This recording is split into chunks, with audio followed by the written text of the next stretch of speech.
member for Skeena, Bulkley Valley. Thank you very much, Mr. Speaker. It's indeed a pleasure this evening to rise in this place that has been referred to much over the last couple of days, is because we all know, just in a few short days, members of Parliament will be exiting back to our constituencies, back to our homes for the holiday, and this place will be shut down for some number of years. Now, they say 10 years or 12 years, but in translation, in Ottawa speak, we're guessing more like 15 or 20 is probably fair. So I'm looking at my kids here today, and they'll be in their mid or late 20s the next time we'll be able to be in this place. And so I have some reflection on the fact that what we're dealing with is an elections bill. It's kind of appropriate that this place for the last 100 years has been the place where the representatives of Canadians from every corner of the country have engaged 2.5 sword lengths apart from each other to debate the issues of the day. And the reason we're able to do that is based on our electoral system. The legitimacy we all have to stand in this place is only based on one thing, and that's the support of the people in our ridings in the various parts of our country. It is fitting, I think, that we are debating an election bill. That'll be the last bill seen out of this room, out of this hallowed ground. It's a bit ironic that the bill is existing under what we call time allocation. That means the government is imposing its will on this legislation. It's shutting off debate on our democracy, on how we're going to affect our democracy, which is also passing ironic, because this is something when the Conservatives did it, when they were in power, the Liberals raged about such a mistreatment of our parliamentary democracy, that they would shut down the voice of Parliament in order to ram a bill through. And a couple of years later, the Liberals are doing the same thing, and you have to ask why the rush, and it's because they took so long to get the bill in. Now, they came in, and we'll say this with all clarity of voice and vision, that they came in promising to undo what the Harper government had done to our election system, to make these consequential changes. And they introduced the bill about a year into their term in office to do it, and then did nothing. Then sat on the bill for hundreds of days. It just sat there. No debate, no discussion, nothing. And it kind of felt like they had no sense of urgency to fix our democracy. The Prime Minister had said this is one of his most urgent priorities, was to fix the problems that he had seen that the previous Prime Minister had done. We agreed with him, and we kept asking them, where's the bill? They did nothing with it. Then they introduced this bill a few hundred days after that. So that's 748 days in total we've been waiting on it before they brought it in. That's 226 days past the deadline that Elections Canada had set and told the Parliament of Canada, we run your elections for you. We need any rule changes you need by this date. That was 226 days ago. So a bunch of things that exist in this bill, in Bill C-76, if passing Parliament, as they're likely to do in a day or two, won't happen for our next election. Those fixes won't happen. And not because of anything the opposition did, just the government just sat for so long on the legislation and had other priorities. Now, there's something not known about this entire building, this center block, this House of Commons, is that the original architects, when they put this building together, intentionally left it unfinished.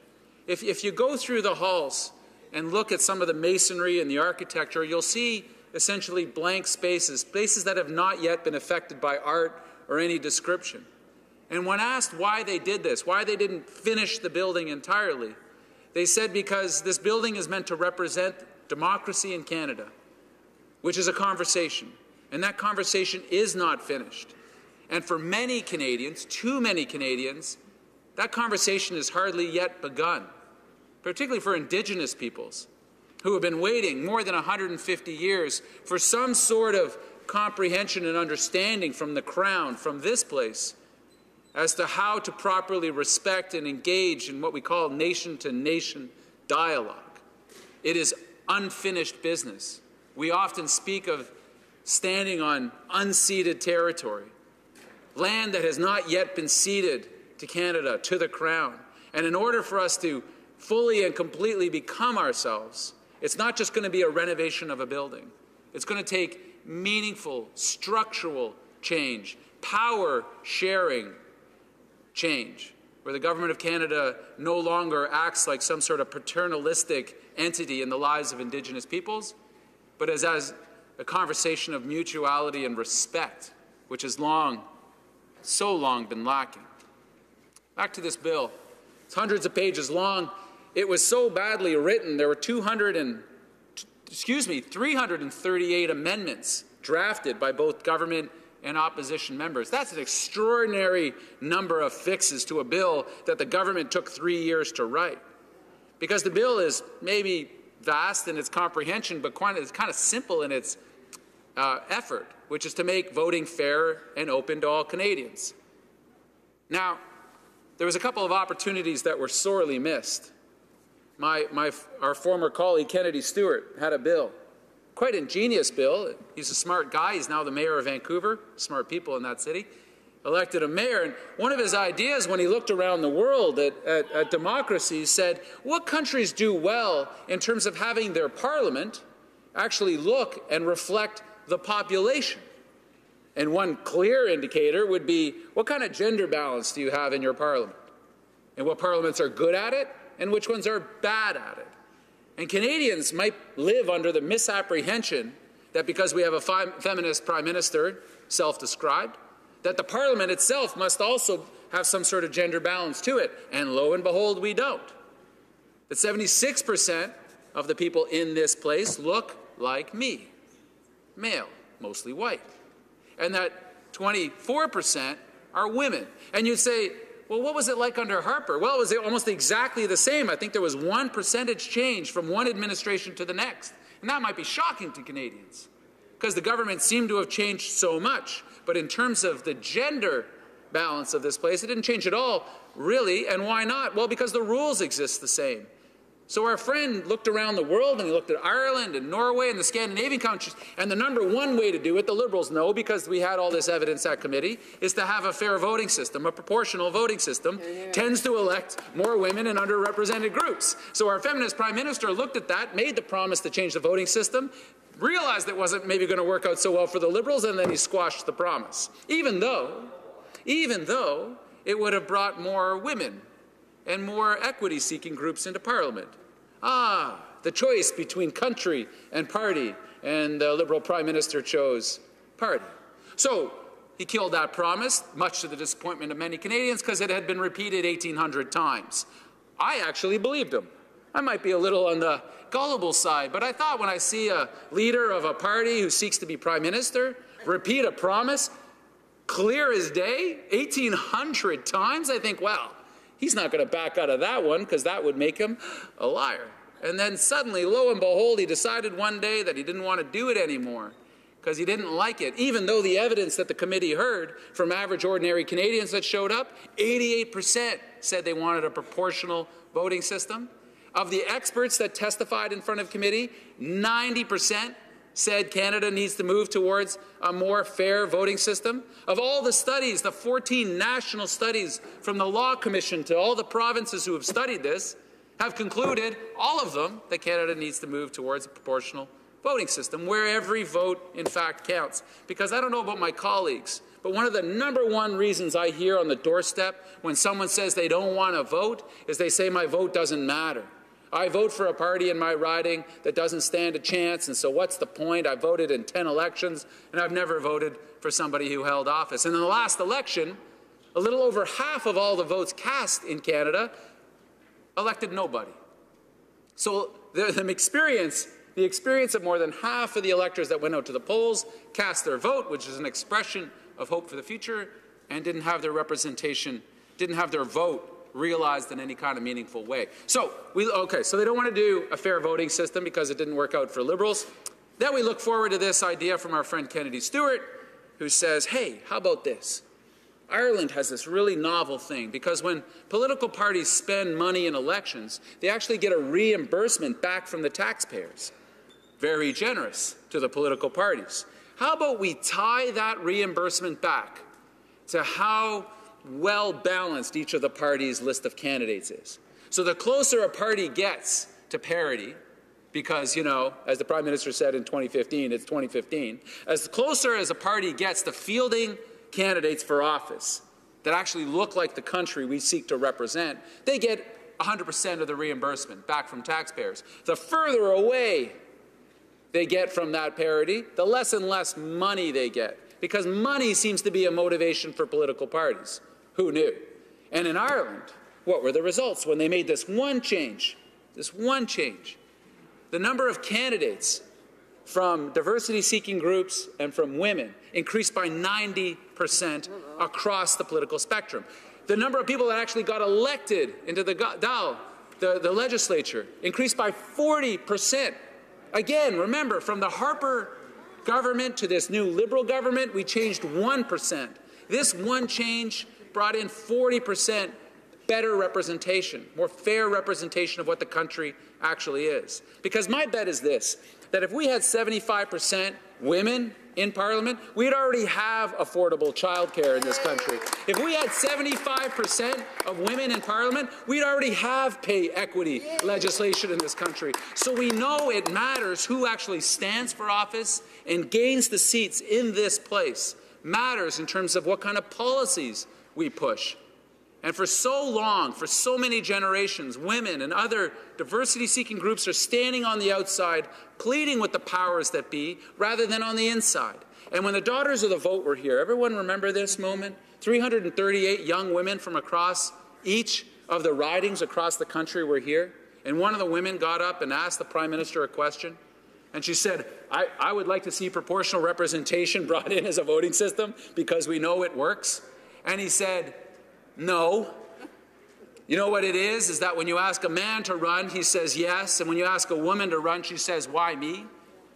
Kind of felt like victim blaming a little bit. It's like it's the women's fault for not having enough courage and confidence to take on the challenge of electoral politics. Like women don't have enough courage and confidence to tackle some of the most difficult things that face families and communities right across this country. Felt it was a bit insulting. And this young woman shot back, which I think was really great. She said, at the current pace, Parliament will be gender balanced in 86 years. And I don't want to wait that long. Hello. And it was nice to see a young woman put the Prime Minister of Canada properly in his place. Another important element, and this is something we have to address because it's happening around the world as we speak right now, is the element of our elections being fair, outside of foreign influence. My Conservative colleagues talked about this. And the evidence that we heard at committee was overwhelming about the vulnerability of our political system to foreign interference, particularly through hacking. Hacking of the party's databases. And what are in the party's databases? Well, an incredibly rich amount of information about individualized voters.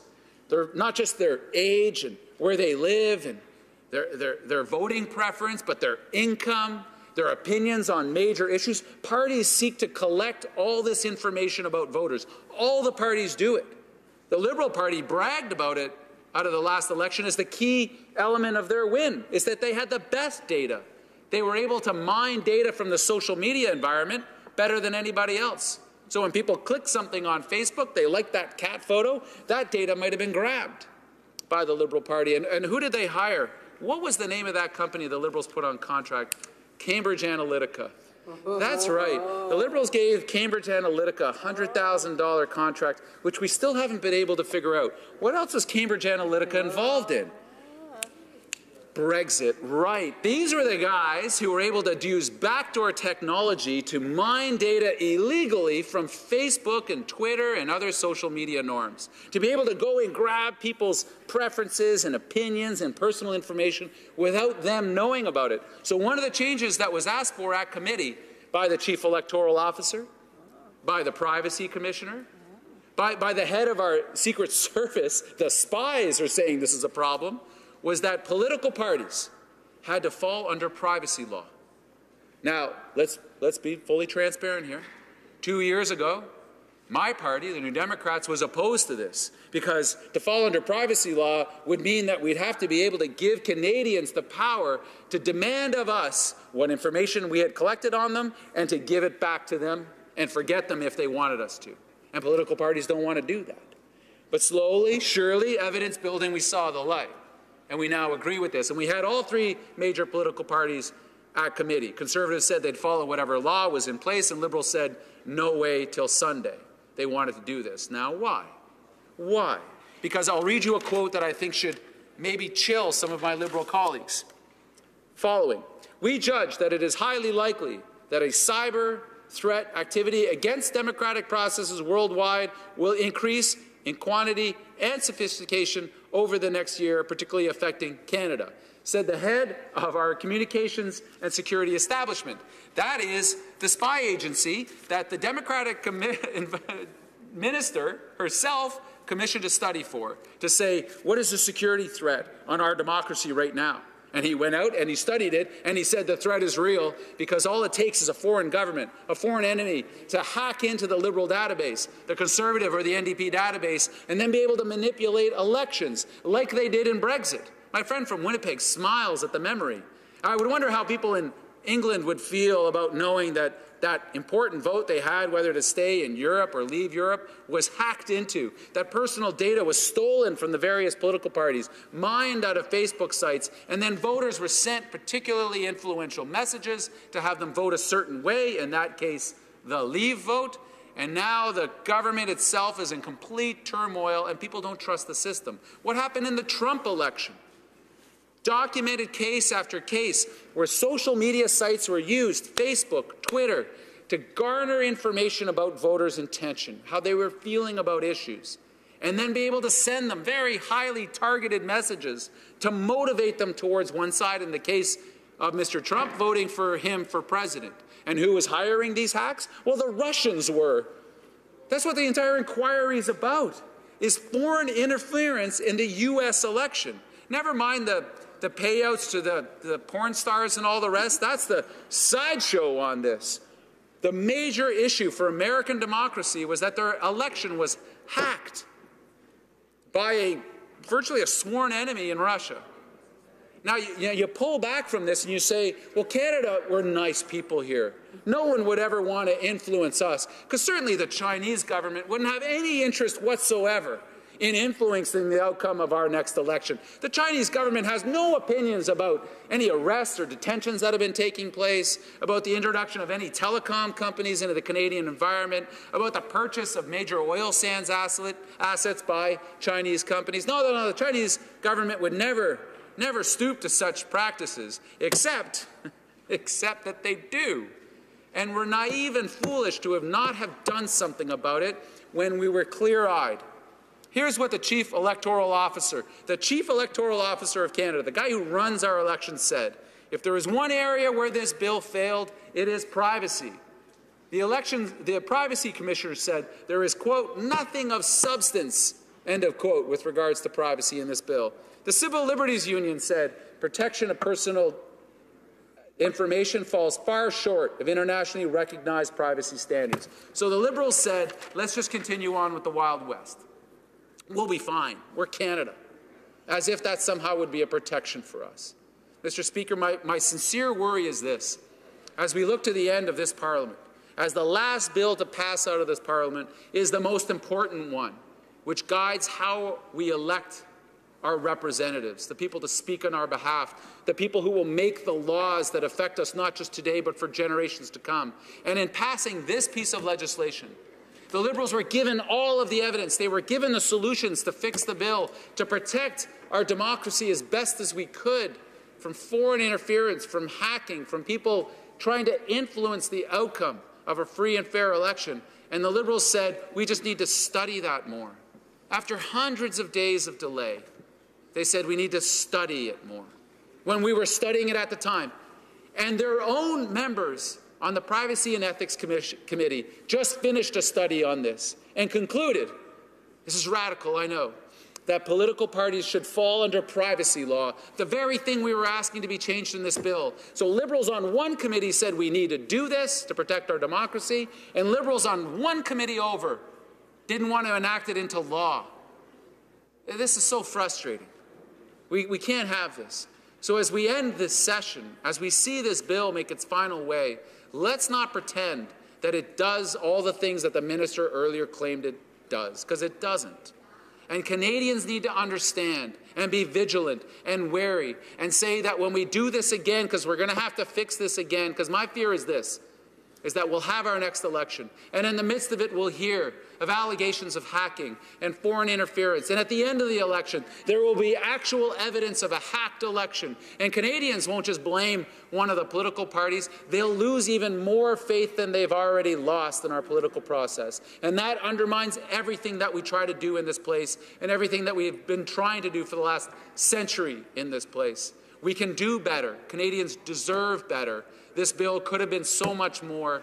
Thank you very much, Mr. Speaker.